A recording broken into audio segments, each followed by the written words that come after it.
All right, so back in this bathroom, so standard prep. So standard prep for us is pretty quick, pretty easy. We're filling a couple holes here and there. We're not getting too in depth.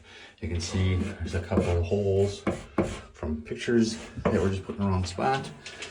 There's a little bit of a nail file that's going over that. There's a little bit of a dimple. We're gonna get that. You can see these little dimples in here. Just kind of getting over those.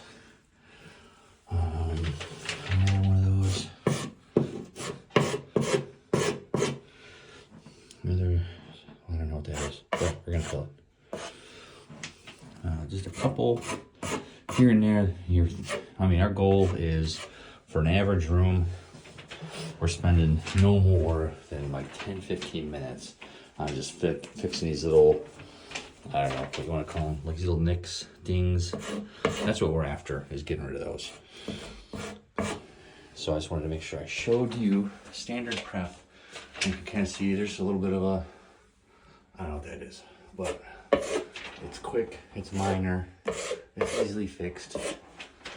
Quick little hit on there, and we're good to go. So again, bathroom, this one's pretty quick.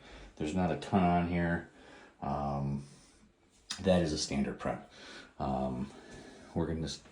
We could go, I mean, again, 10-15 minutes. As soon as you start getting into something like this, I mean, we can hit it real quick just from the edge, just to kind of help it to go away a little bit.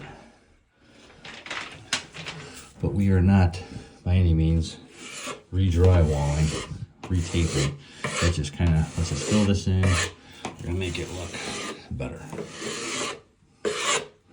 And this one, I'm just using actually the premix stuff, but typically on a job site, we'd be using like Durabond 5.